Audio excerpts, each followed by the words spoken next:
So this HOA Karen thought she could bulldoze my 40-acre apple orchard at 5 a.m. while I was sleeping, forge my signature on demolition permits, and build her luxury resort on my family's land. Too bad for her.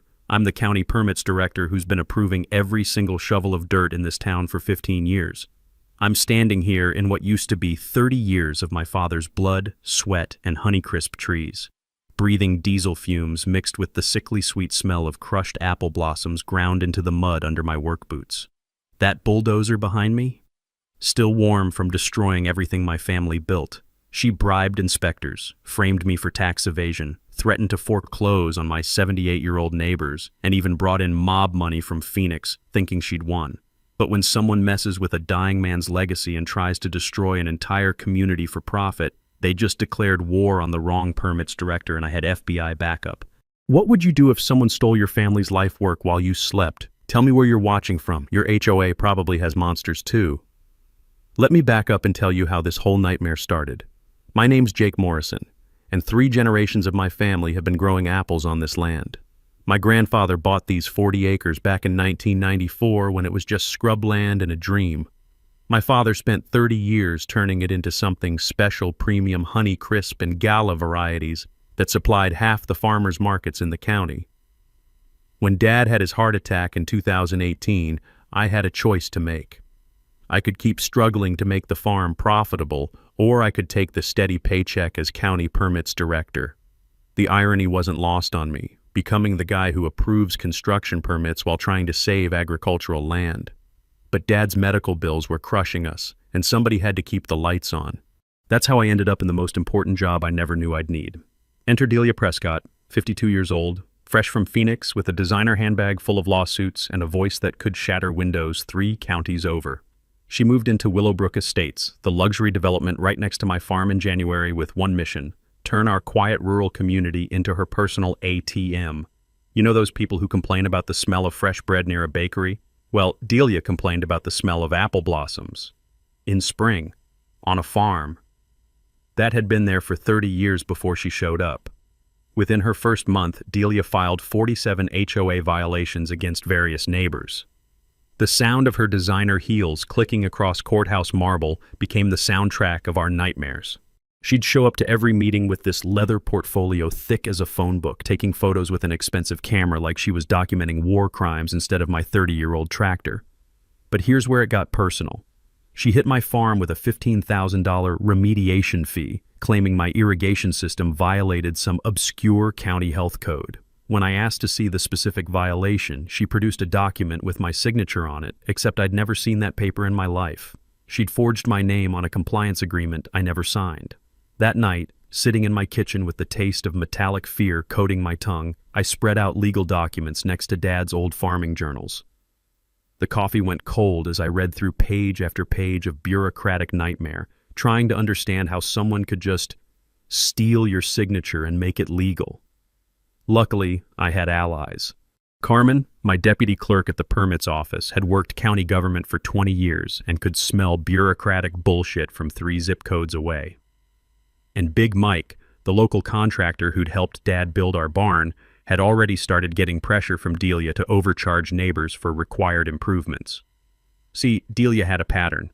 My lawyer cousin Tony did some digging through court records and found she'd pulled the same scheme in Phoenix, Tucson, and Flagstaff. Target small landowners, overwhelm them with legal fees, then swoop in with lowball buyout offers when they couldn't afford to fight anymore.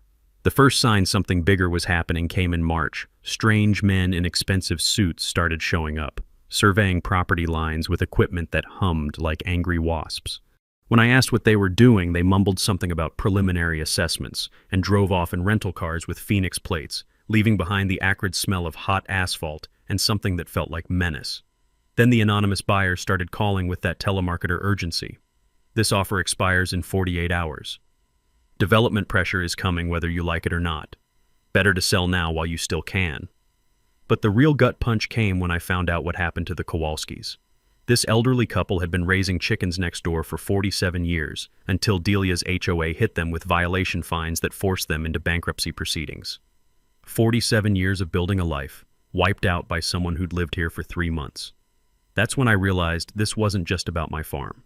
This was about the entire soul of our community. Delia wasn't just some difficult neighbor. She was running a systematic campaign to steal everything our families had built. The question was, what was I prepared to do about it? Let me back up and tell you how this whole nightmare started. My name's Jake Morrison, and 3 generations of my family have been growing apples on this land. My grandfather bought these 40 acres back in 1994 when it was just scrubland and a dream. My father spent 30 years turning it into something special premium Honeycrisp and Gala varieties that supplied half the farmers markets in the county. When Dad had his heart attack in 2018, I had a choice to make. I could keep struggling to make the farm profitable, or I could take the steady paycheck as county permits director. The irony wasn't lost on me, becoming the guy who approves construction permits while trying to save agricultural land. But Dad's medical bills were crushing us, and somebody had to keep the lights on. That's how I ended up in the most important job I never knew I'd need. Enter Delia Prescott, 52 years old, fresh from Phoenix with a designer handbag full of lawsuits and a voice that could shatter windows 3 counties over.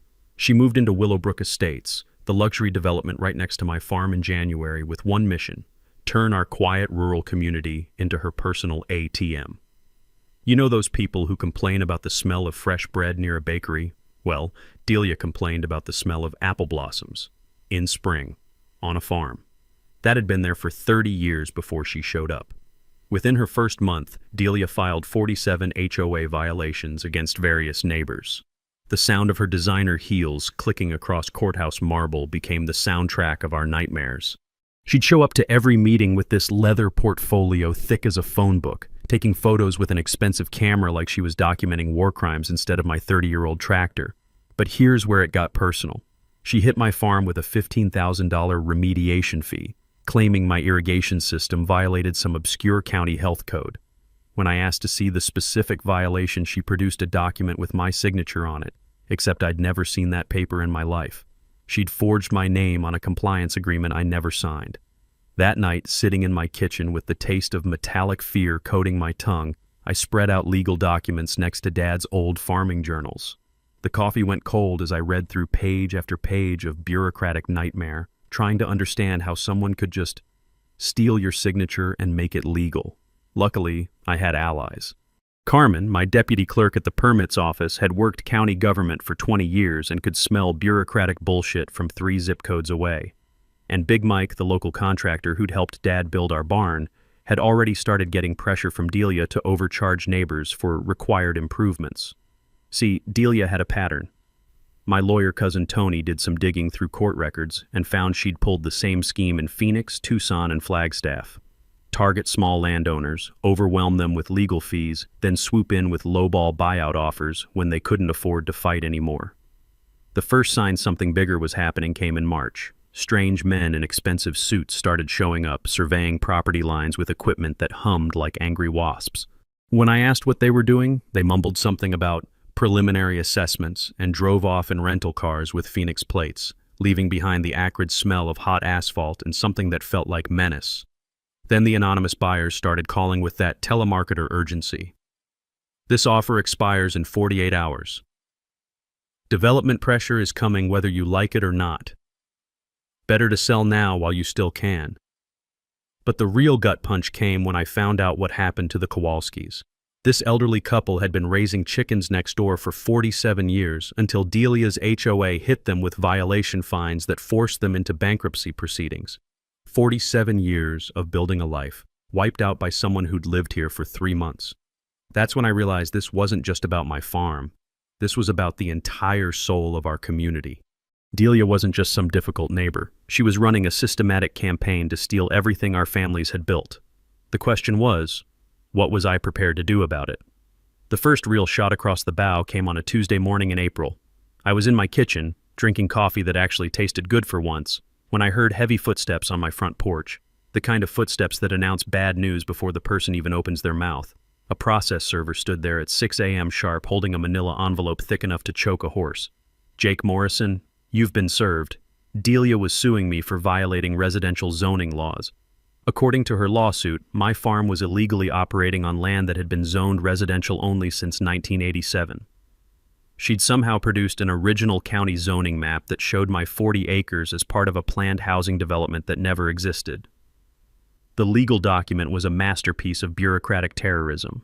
43 pages of whereas this and therefore that, demanding immediate cessation of all agricultural activities, plus damages for diminished property values in the amount of $250,000. Her Phoenix law firm, the kind that advertises on billboards with taglines like "We don't get paid unless you do," had filed for an emergency injunction. They wanted a judge to shut down my farm within 30 days, because apparently nothing says emergency like apple trees that have been growing peacefully for 30 years. But here's the thing about being the county permits director. You learn to read the fine print. And Delia's fine print had more holes than my irrigation system after a particularly ambitious gopher family moved in. I spent the next 3 days buried in the courthouse basement, breathing in that musty smell of old paper and forgotten dreams, pulling every zoning record from 1987 to present. Carmen helped me cross-reference section numbers while Big Mike brought us coffee that tasted like it had been filtered through a dirty sock, but we needed the caffeine. The fluorescent lights buzzed overhead like dying insects as we spread documents across metal tables, creating a paper trail timeline that would make a detective proud. What we found was beautiful in its simplicity. My farm had been grandfathered agricultural in 1994 when the county updated zoning codes. The documentation was rock-solid original surveyor signatures, county commissioner approvals, even environmental impact assessments. Everything legal and binding. But more importantly, Delia's evidence was completely fabricated. Her zoning map used section numbers that didn't exist until 2003. The county seal was wrong, missing the small eagle that had been added in 1995. And the surveyor who supposedly signed it? He died in 1986, a full year before the map was allegedly created. Grandfathering laws protect pre-existing land use forever, even when surrounding zoning changes. Always verify historical records through official county archives, not copies provided by opposing parties. Tony, my lawyer cousin, nearly choked on his beer when I showed him the evidence. Jake, she didn't just lie to the court, she forged government documents. That's a federal crime. But the mini twist came when Tony did some deeper digging into Delia's legal history. She'd filed identical lawsuits in Phoenix, same language, same fake zoning maps, same emergency injunction requests, 3 times, against elderly farmers who couldn't afford to fight back. Her pattern was surgical. Target property owners over 65, file complex lawsuits with expensive legal teams, then offer settlement buyouts at 30 cents on the dollar when the legal bills started mounting. In Phoenix, she'd acquired 4 farms this way, demolished them, and built strip malls. I remember standing in my apple orchard that evening, watching the sunset paint the trees gold, realizing I wasn't just fighting for my land. I was fighting for every small landowner who'd been bulldozed by someone with deeper pockets and fewer morals. The sound of my printer running for 2 straight hours became the soundtrack of my counterattack. I filed a 47-page response that included every forged document, every legal precedent, and every piece of evidence showing Delia's systematic fraud. But I didn't stop there. Using my access to the county permits database, I pulled every construction permit for Willowbrook Estates.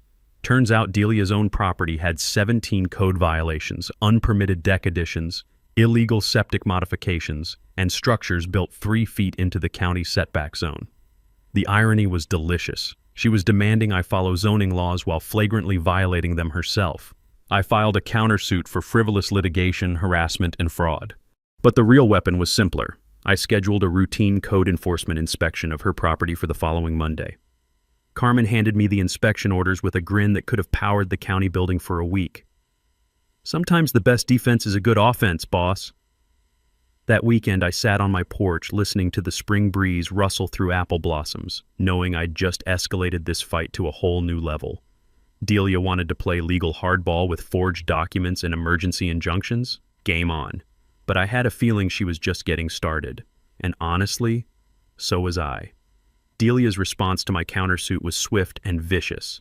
If I thought forged zoning maps were bad, I was about to learn what real corruption looked like when someone has a Rolodex full of bought officials and 0 moral boundaries. On a foggy Thursday morning in May, 3 men in official-looking uniforms showed up at my farm claiming to be state agricultural inspectors. They had clipboards, badges, and that bureaucratic arrogance that makes honest people feel guilty for breathing.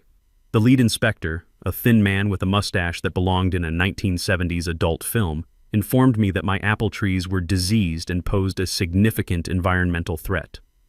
"We're going to need you to remove all infected vegetation within 14 days, he said, pointing at trees that had never looked healthier.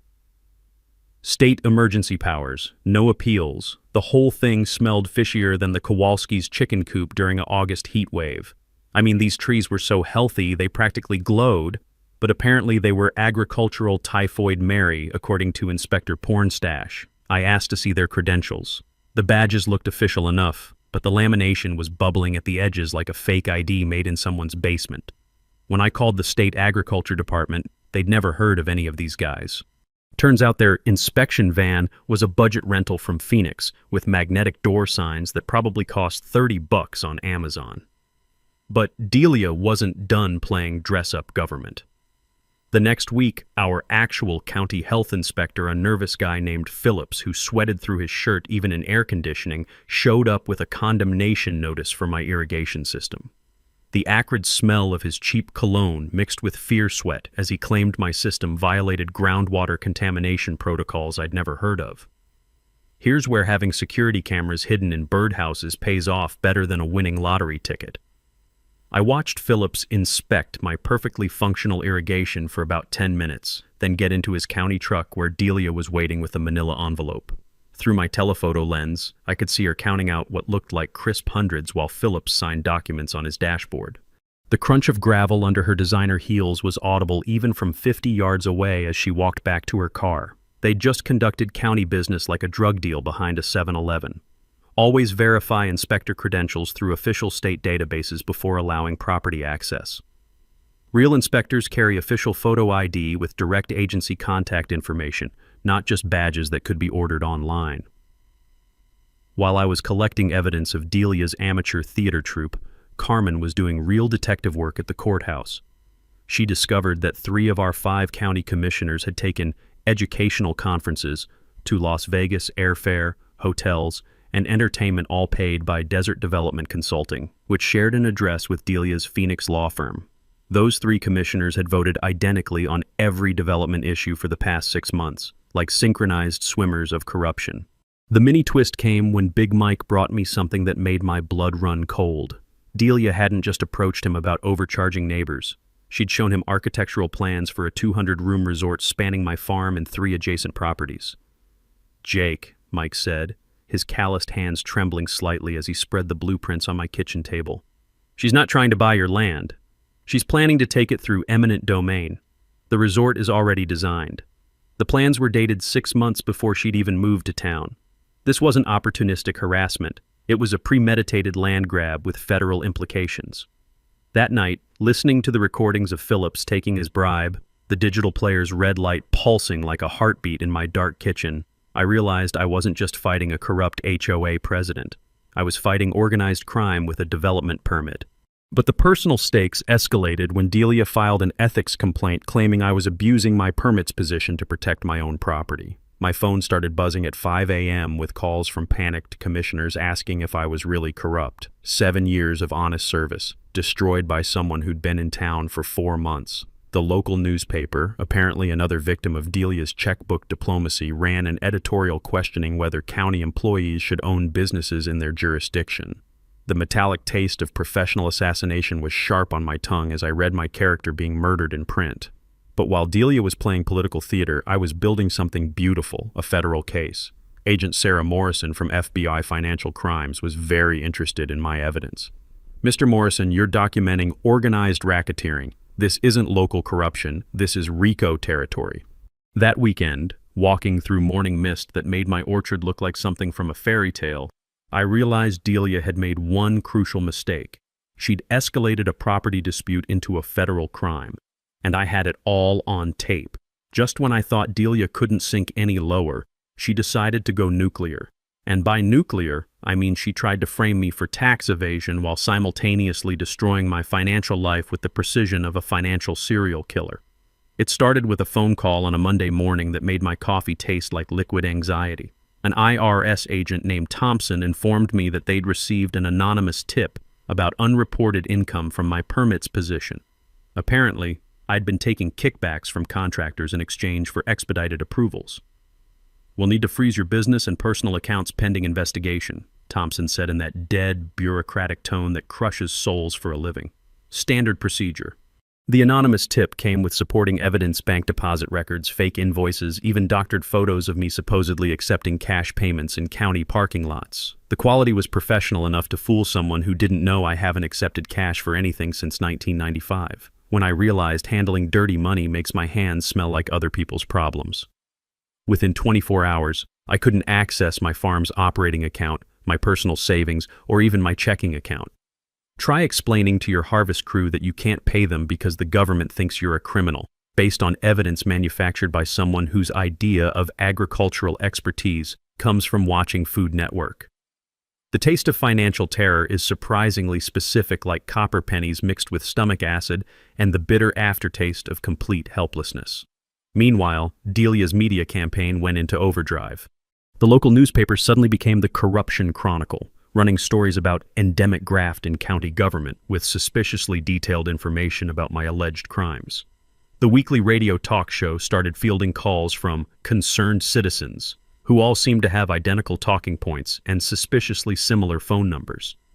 You know you're dealing with a professional when their character assassination comes with coordinated messaging and focus-grouped sound bites. But here's where being a permits director for 7 years pays off in unexpected ways. I knew every contractor, every inspector, every official who'd worked with me. And Carmen had kept meticulous records with the obsessive attention to detail of someone who'd watched too many crime documentaries. When the IRS started interviewing contractors about alleged kickbacks, something beautiful happened. Every single one told the truth, that I'd been scrupulously honest, sometimes annoyingly so. Annoyingly. Big Mike actually laughed when they asked if I'd ever taken bribes. Jake Morrison? That man makes Boy Scouts look morally flexible. He once made me redo a permit application because my signature was in blue ink instead of black. The mini twist came when I was reviewing Delia's latest permit application for what she called a pool house renovation. The sharp scent of her expensive perfume still lingered on the documents. She'd hand-delivered them personally, probably to gloat. The application referenced property boundaries that didn't match county records. Her lot appeared to be 2 acres larger than what she actually owned. I pulled up the original survey, then cross-referenced it with current GIS mapping, the computer screen's blue glow reflecting off my increasingly hollow cheeks. The discrepancy was staggering. She'd been claiming ownership of 2 acres of county wetland preserve-protected environmental land that couldn't be developed under federal law. She wasn't just lying about property boundaries. She was claiming to own land that belonged to the American people. Property surveys must match deed descriptions exactly. Any discrepancies void ownership claims and can trigger federal environmental violations. Always verify property boundaries through official county GIS systems, not owner-provided documents. While I was discovering Delia's land grab, the community was buckling under her accelerated harassment campaign. The Kowalskis received a foreclosure notice after 47 years in their home. Widow Martinez got cited for unauthorized vegetable cultivation in her own backyard. Apparently, tomatoes are now weapons of mass property devaluation. Every elderly neighbor was getting hit with HOA fines designed to force them out. The smell of fear was becoming as common in our neighborhood as the scent of apple blossoms. But the personal cost was mounting like interest on a payday loan. My daughter called from college, her voice tight with tears, upset about social media posts claiming her father was a corrupt government official. My elderly mother was afraid to answer her phone after receiving threatening calls about her criminal son. The breaking point came when I realized the scope of Delia's plan. She wasn't just targeting my farm, she was systematically destroying the entire rural character of our community. The wetland she was claiming, that was going to be the golf course for her resort. I sat in my father's old chair that night, the leather cracked and worn smooth by decades of honest work, holding soil sample results that confirmed endangered salamanders lived in our irrigation ponds, the same ponds that Delia's fake inspectors had tried to condemn. The irony was perfect. She was trying to destroy protected habitat to build her monument to greed. That's when I stopped playing defense and started playing offense. Time to show Delia what happens when you declare war on someone who controls the permits for your entire criminal enterprise. The smoking gun came in the most ironic way possible. Delia needed my approval for her resort permits, which meant every document had to cross my desk. And that's when I discovered she'd made the kind of mistake that only happens when criminals get too confident in their own cleverness. Hidden in the 73rd page of her environmental impact assessment was a clause that made my blood run cold, the paper feeling suddenly heavy in my hands like it was made of lead instead of fiber. Her original HOA purchase agreement contained a provision I'd never seen before.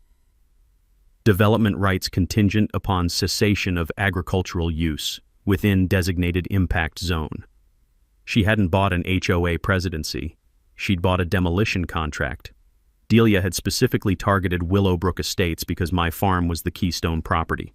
Remove agriculture from the area, and suddenly zoning restrictions that protected rural character would disappear.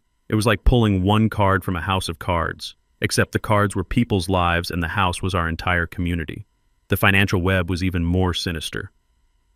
Using Secretary of State business records, I traced the shell company ownership through a maze that would make a tax attorney weep with admiration. Willowbrook Resort LLC, owned by Phoenix Development Partners, owned by Desert Sun Holdings, owned by Southwestern Investment Group. All roads led back to Delia, but with a twist that made my stomach churn. She owed $3.2 million to investors who weren't exactly the type to send polite reminder letters about late payments. The resort wasn't her dream project. It was her only escape from bankruptcy, lawsuits, and potentially kneecap adjustment therapy. The technical revelation that changed everything came when I analyzed the environmental surveys for her resort. The plans showed disruption of protected wetland areas, but Delia's surveys conveniently omitted the federally protected habitat she'd been illegally claiming to own. The musty smell of old environmental law textbooks filled my office as I researched federal regulations, but what I found was beautiful in its simplicity. When environmental law clashes with local zoning, federal law wins every time. Always. Environmental regulations always trump local zoning. Federal law supersedes everything, and EPA violations carry $37,500 daily fines plus criminal charges. Rachel Chen's investigation had uncovered the bigger picture. Delia wasn't just some HOA Karen with delusions of grandeur. She was part of a systematic land-grabbing operation targeting rural communities near growing cities across 4 states. Phoenix, Tucson, Flagstaff, and now us. Same playbook, different victims. The personal stakes became crystal clear when I found real estate appraisals hidden in her permit applications. My father had specifically chosen this property because of the wetland. It provided natural irrigation for apple trees and created a microclimate that made our fruit unusually sweet. 30 years of soil development, tree grafting, and agricultural expertise would be erased for a golf course and spa. Everything my family had built, destroyed so wealthy Phoenix tourists could have weekend getaways while complaining about the rustic charm of actual farming. The community impact was staggering. Her resort would require 2.3 million gallons of water daily, enough to drain community wells that had sustained our neighborhood for generations. Traffic would overwhelm roads designed for farm equipment, not tour buses full of people who think milk comes from cartons and apples grow in grocery stores. As I sat in my permits office that evening, Dad's photo watching over my shoulder with that knowing smile he'd worn when teaching me to graft apple trees, I realized something that made me grin for the first time in weeks. Delia had handed me the weapon to destroy her entire operation. As permits director, I could demand environmental compliance before any construction began. My office had the power to order stop work for any federal violations, and thanks to her arrogance in filing fraudulent applications, I had documentation of every environmental crime she'd planned. She thought she was playing chess while I was playing checkers. Turns out I'd been playing chess all along. I just hadn't realized I was holding all the important pieces. Time to make my move. Once I realized I was holding a royal flush in a game where Delia thought she was the only one who knew the rules, it was time to assemble my team. And by team, I mean a collection of people who were as tired of her bullshit as I was, but with skills that made us dangerous. First up was Tony, my lawyer cousin, who'd been coordinating with the FBI Financial Crimes Unit like he was running a legal fantasy football league.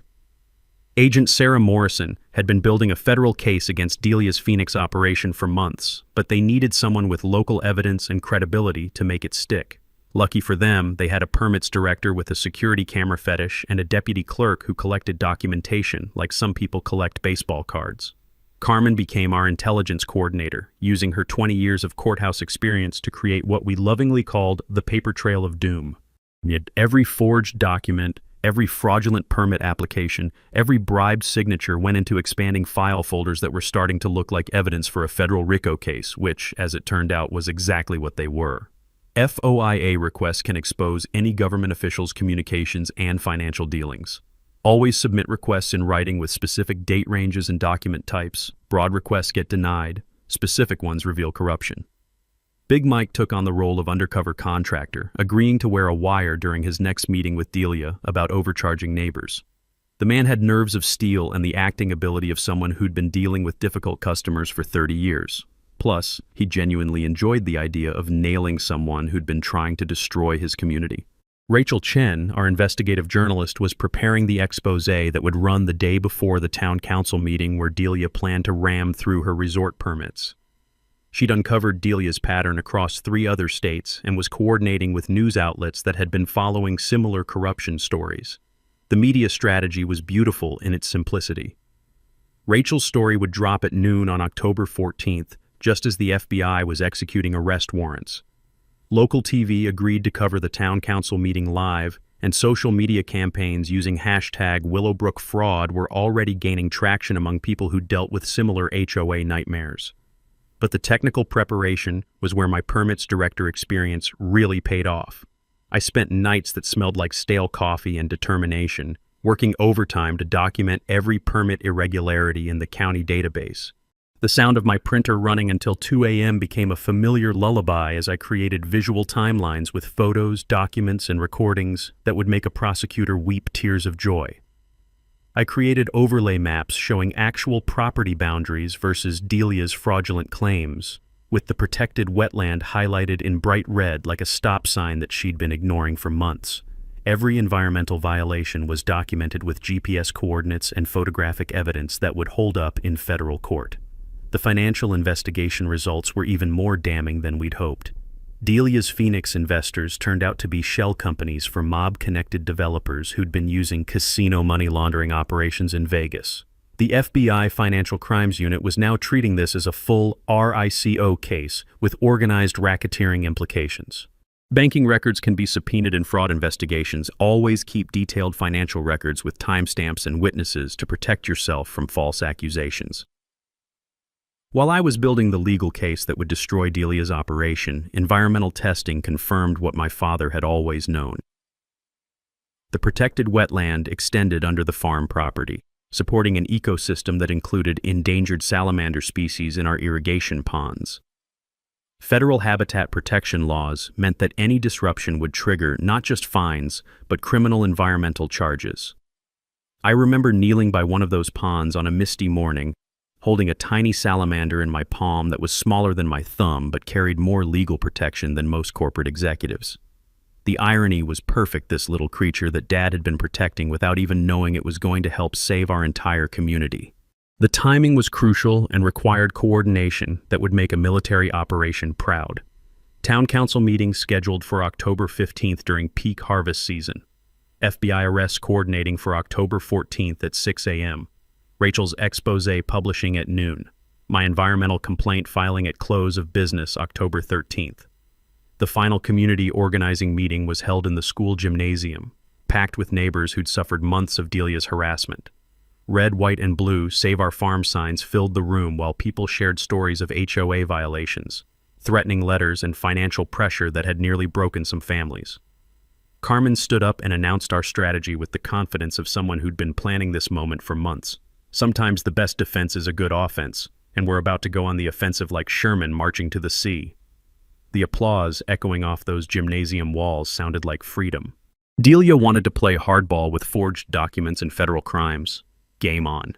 But she'd just picked a fight with people who understood that sometimes protecting home means going to war. Delia's response to discovering my investigation was like watching a cornered animal with a law degree and zero moral boundaries. She'd gotten wind of my FBI coordination through one of her bought county commissioners, and her retaliation was swift, vicious, and incredibly stupid. At 5 a.m. on a Tuesday that started with the acrid smell of diesel exhaust and the sound of hydraulic machinery, I woke up to find a construction crew accidentally destroying my farm's irrigation system. They claimed emergency utility work for contamination concerns, but their excavator was systematically severing every water line that fed my apple trees. The foreman, a sweaty guy with Phoenix plates on his truck and the moral flexibility of a used car salesman, handed me a work order that had my signature on it. Except I'd never signed authorization to destroy my own water supply, and the document was dated for next week. Apparently Delia's forgery department needed better quality control. I called the sheriff while filming everything on my phone, but the real beauty was that my security cameras captured the entire sabotage operation in high definition. These weren't utility workers. They were demolition specialists trying to kill my trees before harvest season.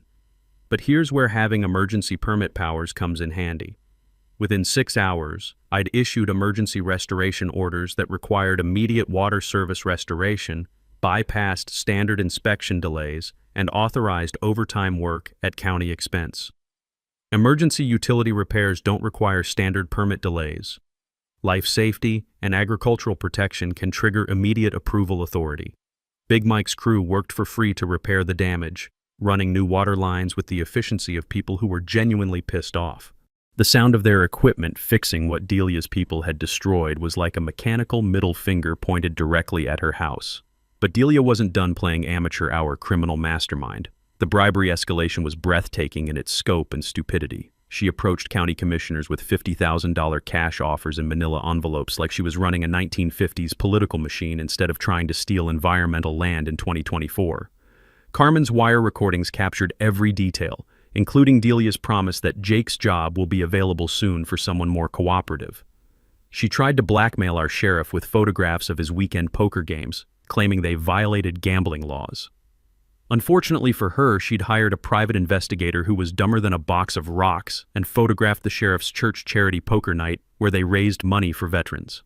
The community intimidation campaign ramped up like something out of a mob movie written by someone who'd never actually met the mob. Anonymous, threatening letters started appearing in mailboxes, but apparently Delia's criminal organization bought their stationery from the same Office Depot and used the same laser printer for all of them. The Kowalski's mailbox got destroyed with a baseball bat by unknown vandals who drove a rental car with Phoenix plates. Because nothing says professional intimidation like leaving a paper trail that leads directly back to your home city. HOA security patrols, really just hired thugs from Phoenix driving slowly past homes at night, started making elderly neighbors afraid to check their mail. But these geniuses didn't realize that small communities talk to each other, and by the third night we had license plate numbers, photos, and enough evidence to make harassment charges stick. My documentation strategy became obsessive. Every threatening letter went into evidence bags for handwriting analysis. Every license plate got traced through DMV records that showed connections to Phoenix rental companies and Delia's shell corporations. The sheriff increased actual patrols while I maintained surveillance from my farm, creating a security net that caught every move these amateur criminals made. The pressure campaign against me personally was like watching someone try to destroy a reputation with all the subtlety of a bull in a china shop filled with legal evidence. The local newspaper ran a hit piece claiming I was mentally unstable and obsessed with conspiracy theories, but they made the mistake of quoting directly from Delia's talking points, literally word for word from documents Carmen had copied from her permit applications. When the newspaper tries to destroy your credibility using the same talking points as the person you're investigating, it's like watching someone shoot themselves in the foot with a smoking gun. Delia filed an injunction to prevent me from processing any permits in my own township, claiming conflict of interest made all my decisions invalid. She tried to fast-track resort permits through state-level override, apparently not understanding that environmental regulations don't care about your legal maneuvering timeline. State permit override requires environmental clearance. You can't skip federal law, no matter how many local officials you've bought. The mini twist came when I used my official access to monitor all permit activity countywide and discovered Delia filing permits under multiple fake company names. Desert Sun Holdings, Phoenix Development Partners, Southwestern Investment Group. She was literally filing permits against herself to create the appearance of multiple interested developers. It was like watching someone play chess against themselves and still somehow losing. That night, standing in my apple orchard with the taste of determination sharp on my tongue, I realized Delia had made the classic mistake of escalating a local dispute into a federal crime spree while leaving evidence everywhere like a criminal scavenger hunt. She wanted to play hardball? Fine. but she just brought a forgery to a federal investigation. With 72 hours until Delia's groundbreaking ceremony, she went into full panic mode and decided to accelerate her timeline like someone who'd never heard of the phrase haste makes waste, or in her case, haste makes federal evidence. At 3 a.m. on October 12th, the rumble of diesel generators and the harsh glare of construction floodlights turned my peaceful rural neighborhood into something that looked like an alien invasion directed by someone with absolutely no respect for noise ordinances. Delia had brought in an out-of-state crew working around the clock to clear land without permits, claiming emergency environmental remediation exemption from county oversight. The smell of fresh-cut wood mixed with diesel exhaust and the acrid scent of chainsaw oil as they started demolishing trees that had been growing since before Delia was born. The sound of ancient oaks falling in the middle of the night was like listening to history being murdered with power tools. But here's where being a permits director for 7 years pays off. I know every exemption in the book, and emergency environmental remediation requires actual environmental emergencies, not manufactured development schedules. I was out of bed and on the phone with the EPA at 3:15 a.m., issuing immediate stop work orders that carried federal enforcement authority. By 6 a.m., sheriff's deputies were serving cease and desist orders while EPA enforcement agents established a federal hold on the entire property. Federal stop work orders supersede all local permits and exemptions. Environmental protection laws create immediate legal barriers that no amount of political pressure can override. The media war that erupted was like watching someone try to fight a forest fire with gasoline-soaked rags. Delia's Phoenix PR firm launched a social media campaign painting me as a corrupt obstructionist who was blocking economic development and job creation. They claimed the resort would bring 200 jobs and $15 million in annual tax revenue. The fake grassroots campaign was beautiful in its transparency. Hundreds of social media accounts with generic names posting identical messages about supporting economic progress. Unfortunately for them, Carmen had been tracking IP addresses and discovered that 90% of the local support was coming from computers in Phoenix and Las Vegas. Rachel countered with her investigation showing Delia's fraud pattern across multiple states, complete with photos of demolished farms and displaced families. The hashtag Willowbrook fraud started trending nationally among people who dealt with similar HOA nightmares and land-grabbing schemes. But the physical intimidation escalated to levels that would make professional criminals embarrassed about the amateur hour operation. My truck tires got slashed in the county parking garage by someone who left fingerprints on the valve stems and dropped a Phoenix hotel receipt at the scene. The threatening voicemail was even more pathetic. "Drop this investigation or your family pays the price," delivered in an accent that screamed, "Guy from Arizona trying to sound tough." They might as well have introduced themselves and left contact information. Security cameras at my farm caught masked figures testing perimeter defenses. But these geniuses drove vehicles registered to Delia's shell companies and parked under streetlights that illuminated their license plates like a criminal photography workshop.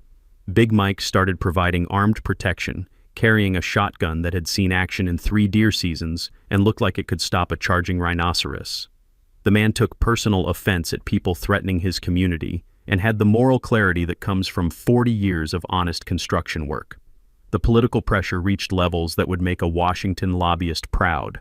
County commissioners received anonymous complaints about my abuse of power, but the complaints were typed on letterhead from Delia's Phoenix law firm, with the letterhead badly photocopied out.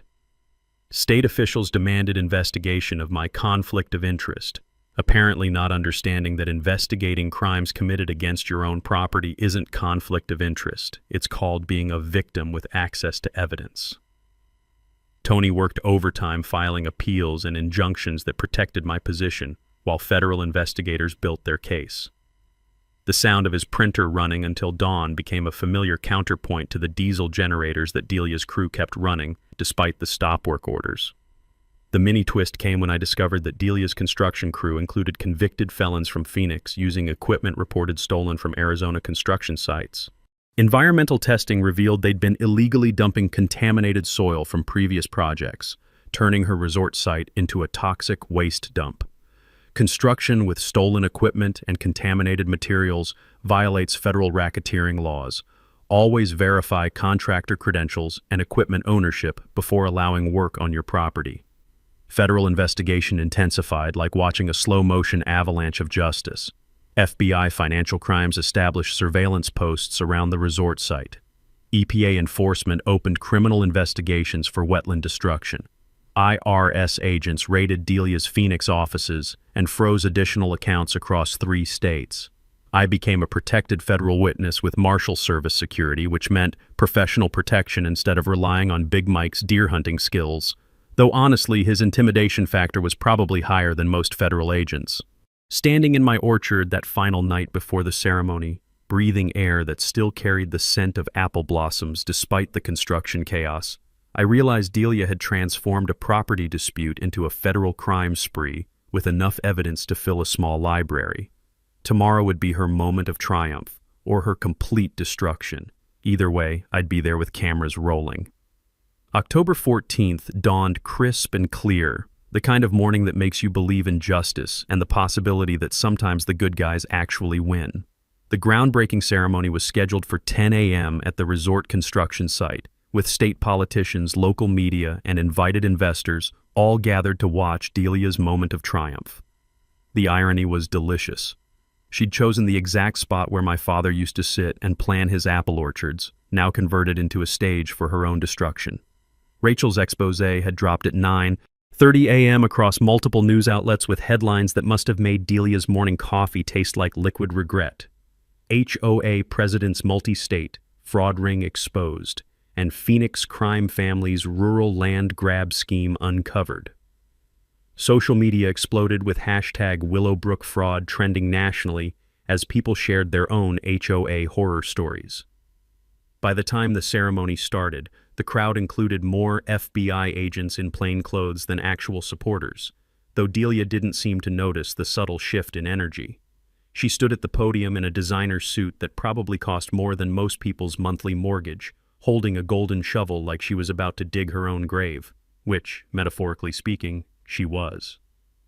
"Today we break ground on Willowbrook's bright future," she announced in that shrill voice that could strip paint from a barn door. "We've overcome corrupt local officials and environmental extremists to bring jobs, prosperity, and modern development to this community." The crowd murmured politely while federal agents positioned themselves throughout the audience like pieces on a chessboard.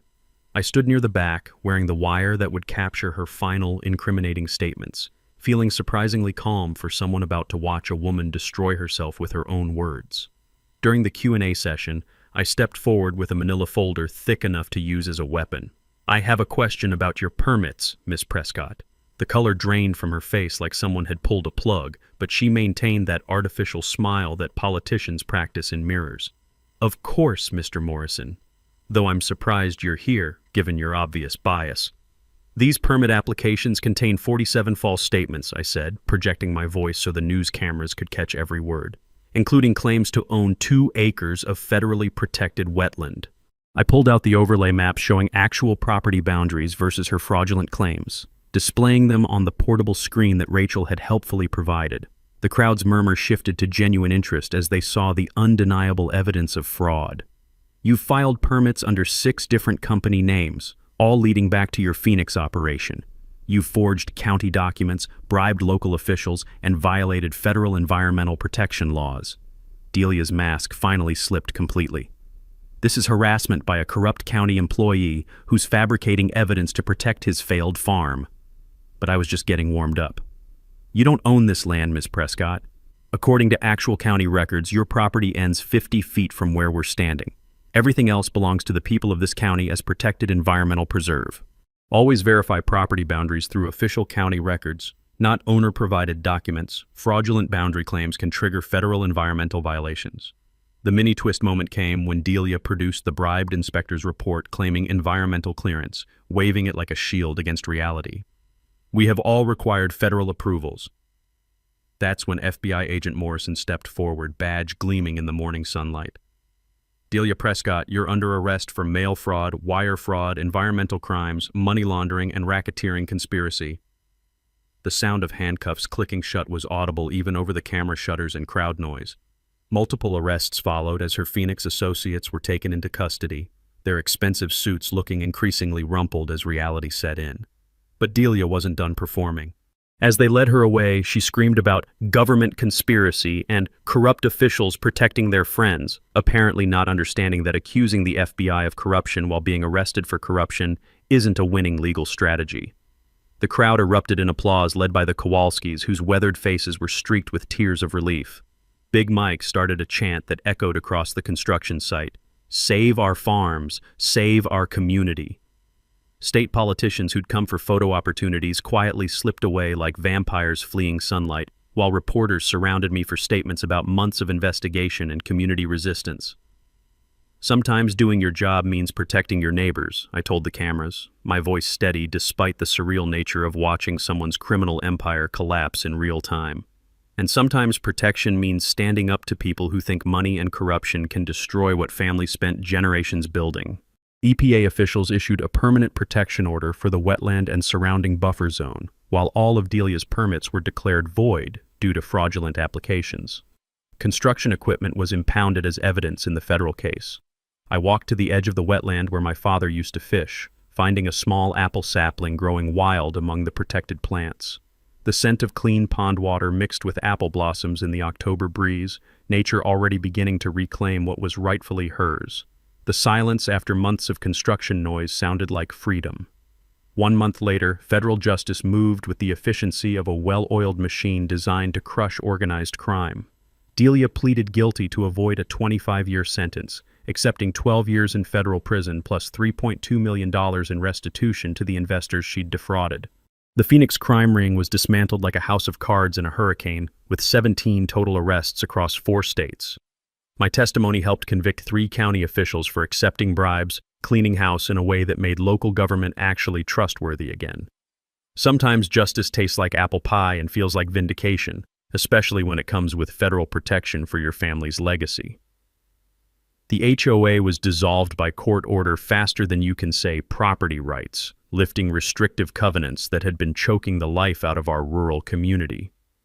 The Kowalskis immediately expanded their chicken coop with the enthusiasm of people who'd been freed from bureaucratic prison. Property values stabilized after development pressure disappeared like morning fog in sunlight. The sound of laughter replaced months of tension at our neighborhood potlucks, where conversations shifted from legal strategies to normal topics like weather, crops, and whose tomatoes were winning the unofficial competition that rural communities take surprisingly seriously. Environmental victory came with federal designation of a 200-acre wetland preserve that included my farm, ensuring permanent protection against future development pressure. A federal grant provided $400,000 for habitat restoration and an education center that would teach kids about sustainable agriculture and environmental protection. Environmental designations create permanent legal protection for sensitive lands. Federal habitat protection trumps local development pressure every single time. My professional recognition included being named Permits Director of the Year by the state association, though honestly the real reward was watching our community heal. I was invited to testify before the state legislature about municipal corruption, helping develop new protocols for identifying fraudulent permit applications before they can damage communities. The Morrison apple farm expanded to 60 acres, using properties seized from Delia's criminal enterprise, creating an agricultural operation that my father would have been proud to see. We partnered with the Agricultural College for organic farming research and became a destination for school field trips where kids could learn that apples don't actually grow in grocery store plastic bags. The community social good initiative started with the Morrison Family Scholarship for agricultural students, funded by my federal whistleblower reward and the book rights that Rachel helped me negotiate. The first recipient was Carmen's daughter, who's studying environmental law with the goal of protecting rural communities from future land grabbers. I started dating Rachel after her investigation won a Pulitzer nomination, though our first official date was testifying together at a congressional hearing about rural land protection. Romance blooms in strange places when you're both committed to justice and really good investigative work. The annual Willowbrook Apple Festival launched the following October, celebrating community resilience, environmental protection, and the victory of regular people over organized crime. Local vendors, live music, and tours of the wetland preserve created an event that drew visitors from 3 states. The sound of children's laughter mixing with bluegrass music and the rhythmic squeaking of our old apple press became the new soundtrack of our community, so much better than diesel generators and legal threats. But vigilance remains essential. I established a hotline for residents facing development pressure and trained other rural permits officials to recognize corruption patterns. My case became a model for federal environmental enforcement, proving that sometimes one person with access to evidence can protect entire communities. Corruption prevention requires ongoing community awareness and official accountability. Document everything, verify all claims, and never assume criminals are smarter than honest people with determination. The phone call came last month from a permits director in the neighboring county. Similar patterns were emerging. Aggressive development pressure targeting organic dairy farms, suspicious city council votes, and a developer with casino connections. "Jake," she said, "I think we need your help again."